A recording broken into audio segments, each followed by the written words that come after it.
stay calm. It's too soon to tell. This is the third message in the satsang series, Health, Healing, and Awakened Living. And the overarching message in this series of messages, in these times we're living in, I drew from just an ancient parable: don't fight sickness, bring in health. Don't fight sickness, bring in health. Don't fight darkness, bring in light. Be the light. And today's edition is don't panic, bring in peace. So we've been exploring how to do that, how to bring in light, how to bring in peace, how to be peace. And first we looked at the necessity for discernment, for recognizing life's inherent inclination towards healing. It's going on all the time. And we need to see that and then learn how to cooperate with it. Then we looked at how to open more fully to this tendency in life towards healing by opening to that divine intelligence, grace, and healing power through prayer. So discernment, prayer, and today it's time to breathe. To practice that most ancient and accessible form, really, of returning home to the self, capital S self, to soul awareness, and let the mind sink into the heart of divine remembrance. Breath is the most wonderful tool we have for that. I've noticed that my husband has lately developed a nuanced response to the question when people ask him, "How are you?" He will say, "Well, I'm breathing." And part of that refers, to the experience of being in an aging body. As the body gets older, then, every day you kind of wake up to the miracle, breathing. I'm still here. Hooray. But another part of that, I'm still breathing, refers to conscious breathing as a necessary skill for navigating turbulent times. Breathing. So when a colleague, I was watching this interaction, and a colleague responded to him saying, "I'm still breathing," and the colleague said, "Well, that's a low bar." And I thought, well, yeah, probably. But that's only if you're not a yogi. If you're one who practices yoga, or Kriya yoga, you know how important it is to be aware of the breath. And you know what breath awareness can facilitate. And if you didn't know before you came today, I hope you've already discovered some of that in our practice of meditation this morning. Evening the flows of the breath, getting the mind quiet, and opening to that unending reservoir of divine peace that's always within us. Just being able to be in that and recognize it and be that. So bring the breath into balance, quiet the waves of thought activity. I like the poem that said, the scorpions of the mind drown. They drown in that even breath that brings up peace. Enter the stillness of the soul. Then awareness by itself, you don't have to do anything, awareness by itself, without the scorpion distraction of the mind. Awareness by itself rests in the divine self, rests in God, and is anchored then in the healing power of divine grace, of divine peace. We're anchored in that source of healing that is within us. We're always trying to find it with the mind, trying to find the solution. How can I heal this? How can I change this? What can I do? This primary practice is calm the breath, calm the thoughts, return to yourself, that well of healing power that is within. So from the highest perspective, healing is always that. Healing is always returning to the soul, returning to the self with a capital S, being restored to our innate wholeness, being anchored in the fullness, the completeness of God, which is our life. In that experience of divine communion, nothing is missing. Nothing is needed. That itself is the remedy. When our bodies ache, does your body ever ache? When our hearts, our minds are troubled, our awareness becomes fragmented or scattered, and our thoughts and our emotions start running amok. And we forget, when that happens, we forget our innate wholeness, our spiritual nature, and we forget spiritual resources for healing. Mind is out running around everywhere, trying to figure out what to do. And we forget that within us, at the soul level of our being, spiritual resources that reveal to us healing, and out of that healing, what it is we are to do, what is ours to do.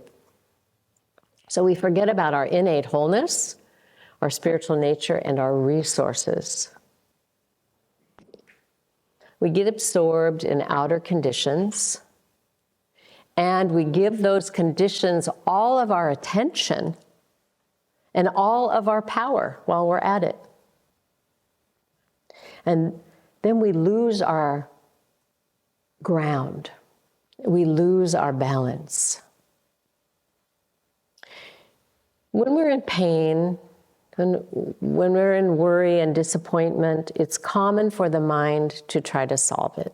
You're not going to stop that. That's a thing that just happens. You know, what am I going to do? What's going to happen? Will I be okay? Why is this happening? Why is it happening to me? Am I making the right choices? How did I cause this? Do I do the right thing? Will it get better? Now, of course, thought activity when we're dealing with difficulty is not always a bad thing, because we have choices and decisions to make. So it's important that we think things through it is important that we think things true. We think things through when there's trouble or injury. But what is detrimental is giving that thought activity all of our energy, all of our attention, all of our awareness, and forgetting about the soul, forgetting about our innate wholeness, forgetting about our spiritual resources, and forgetting that conditions are always changing.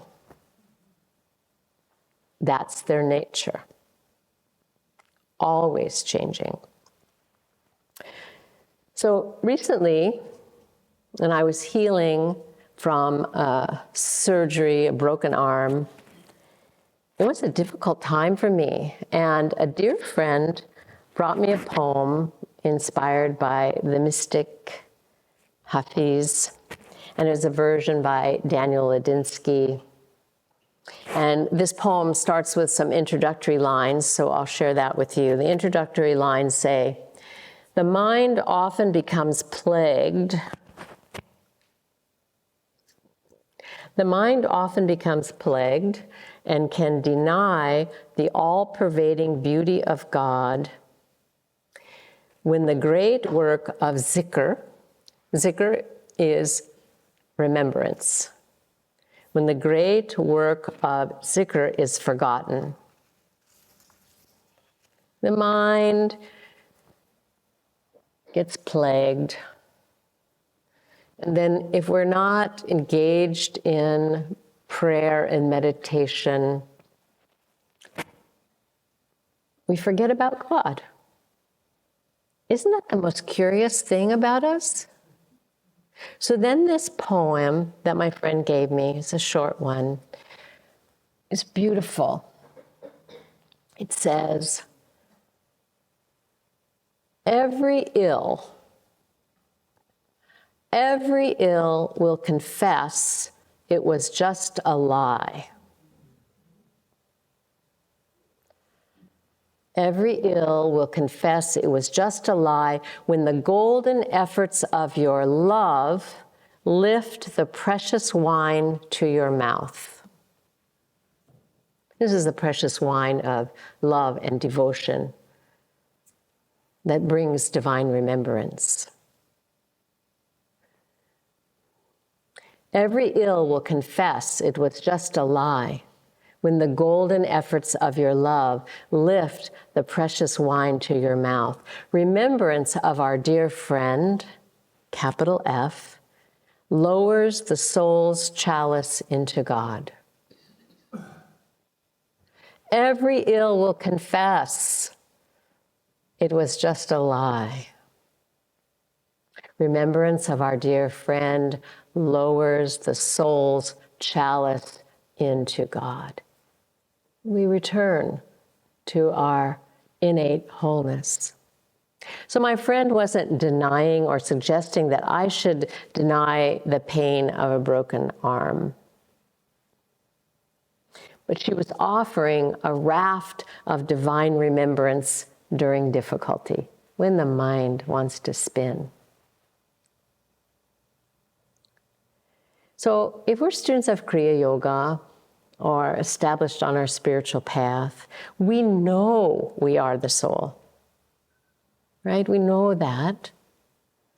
We know the divine self is eternal and that the body and mind are temporary, subject to change, subject to birth and death. We know all that. So this teaching doesn't deny the small r reality of conditions.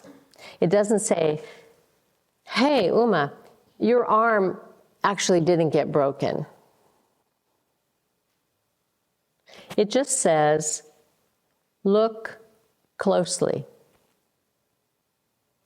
Look more deeply.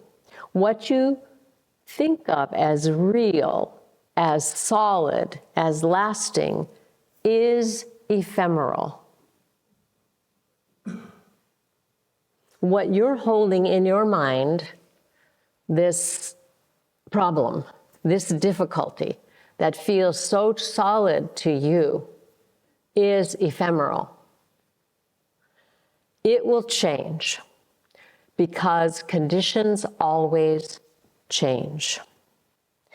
Capital R reality, however, ultimate reality, is that which does not change. That which is eternal, meaning without beginning, without end. It is whole and complete, full, unmoving, unchanging. And that ultimate reality is our essential nature, unchanging.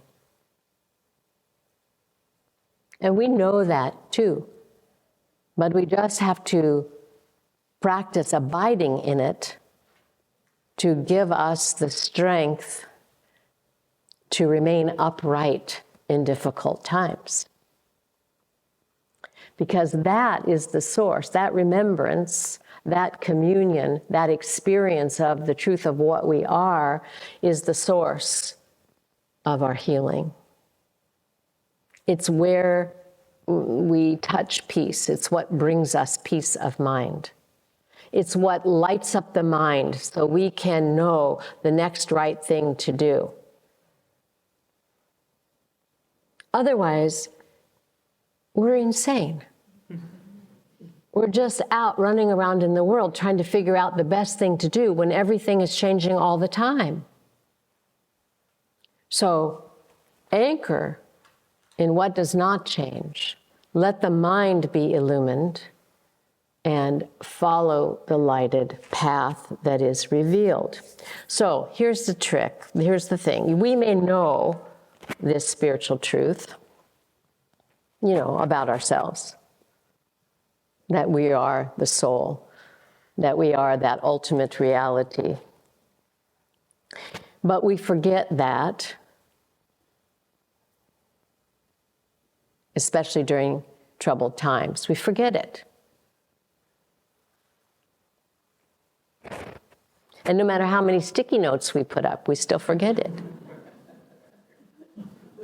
Until our realization of spiritual truth is stable, until we are established in it. In the meantime, here's what happens. What we think is real has a grip on us.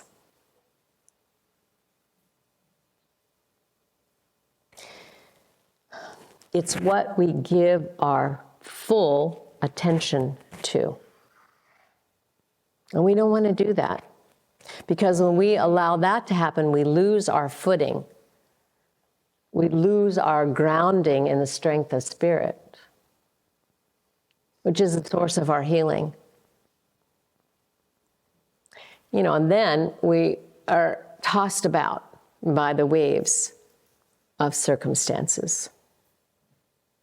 So, of course, you know what I'm going to say. Having a daily practice of prayer, meditation, contemplation helps us remember the truth, capital T.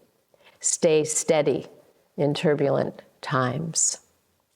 Put our priorities in the right order, and it strengthens our capacity to respond to challenges.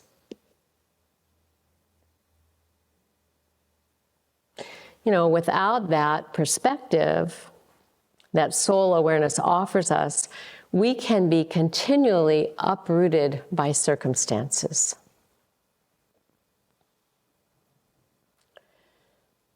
An author that I enjoy reading, Oliver Burkeman, he's very practical. He wrote in a recent newsletter, returning your center of gravity to your immediate world. He's talking about, getting off of that. And returning your center of gravity to your immediate world means doing all those things you already know you ought to be doing. But it also means remembering that the way you want the world to be is something you can live here and now. Not just something for which you advocate or argue. Your immediate world isn't only somewhere you come to recharge before heading back to the arena. It is the arena. Isn't that lovely? Didn't we think of our spiritual life in that way sometimes, right? Like, I'm going to recharge those spiritual batteries and then I'm going to go at it. This turns that around. Your immediate world isn't only somewhere you come to recharge before heading back to the arena. It is the arena. Recently, I was thinking about, a teaching story used to describe how we get caught up in changing circumstances and lose our center of gravity. It's one that many of you have heard me tell and that you already know, but it's a good time to bring it back. So this story is called Too Soon to Tell. And it starts off story of a farmer, it's a poor farmer and his son who only have a wooden plow that they themselves have to pull to till their field. And their neighbors who act in the story, who are like the Greek chorus, they show up and they comment on everything. And of course, that Greek chorus is your thought activity in your mind. So the Greek chorus, the neighbors, the thoughts in the mind say, oh, this is really hard. This is misfortune for you. This is terrible that you're working so hard. And the farmer says, well, it's too soon to tell.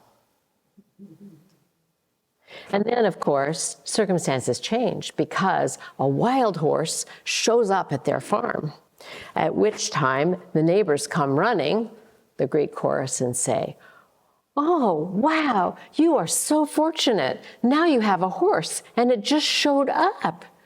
And the farmer says, it's too soon to tell, right? And then when the son is training the horse to be able to pull the plow, the horse throws him and the son suffers a broken leg. And then the chorus comes back and says, oh no, what a disaster. This is terrible. And the farmer says, too soon to tell. Then a war breaks out in the neighboring village, and the young men are being conscripted into the war. But the farmer's son cannot go to war because of his broken leg. So the chorus comes and says, this is so wonderful. Look how your son was saved from this time of war. And the farmer says, it's too soon to tell. So I could say more, but you get the drift. So what I was noticing, and I was thinking about this story, was that I think about this story during difficult times. And it's a relief to remember that everything changes, that I'm not stuck in the difficulty that I'm confronting. But then I noticed that I don't very often think of this story when things seem quite delightful.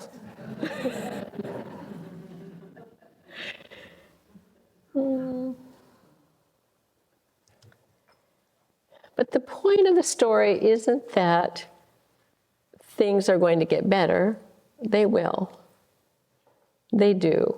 But the point of the story is that everything changes. Everything in nature, everything in the material world changes. And those who are spiritually wise remember that. In the midst of the ups, in the midst of the downs, the spiritually wise remember that. And that allows them to draw their happiness, which the yogis call bliss, this perfect joy of self-knowing. Because it's not happiness that's related to a circumstance. It's happiness that derives from the soul's inherent wholeness. It's bliss. So it allows the yogis to be happy in the midst of the ups, in the midst of the downs, and to draw their security from that, from the knowledge of self-remembrance, that which does not change, that which is a constant and steady support. Then, and really only then, is it possible for us to know the peace that is unshakable and happiness that is unconditional. Jesus said, I didn't hear him, but this is written in Scripture. It's written that he said, in the world, you will have tribulation. In the world, there is trouble. But take heart, he told his followers, I have overcome the world. There's a way to be in this world and not be drawn in to tribulation and trouble. Lord Krishna in the Bhagavad Gita, the 5th chapter, 20th verse says, one should not rejoice on obtaining, this is a little more instructional, one should not rejoice on obtaining what is pleasant, nor sorrow on obtaining what is unpleasant. One who is thus firm of understanding and unbewildered, such a knower of God is established in God. When the soul is no longer attached to external objects or circumstances, one finds the happiness that is in the self. Such a one who is self-controlled in yoga on God enjoys undying bliss. Swami Satchidananda said, you can't stop the waves, but you can learn to surf. This is where the breath comes in. Back to the Bhagavad Gita instruction we found, and this was in our study lesson this past week, yoga, Bhagavad Gita study. Chapter 5, verses 27 and 28. Disregarding externals, fixing the gaze inward between the eyebrows, harmonizing the breath within the nostrils. Just what we just did this morning. Let the breath become even. What happens when the breath becomes even? Flows of prana become harmonized. Thought activity subsides. What happens when thought activity subsides? That veil that covers up the piece of the soul drops. And we feel it. Paramahansa Yogananda said that peace is the doorway to God. I think of it as God's calling card. That peace that you experience when thought activity subsides. And you may, if you're a new meditator or even one who's been struggling for years with it, you may experience a nanosecond of peace.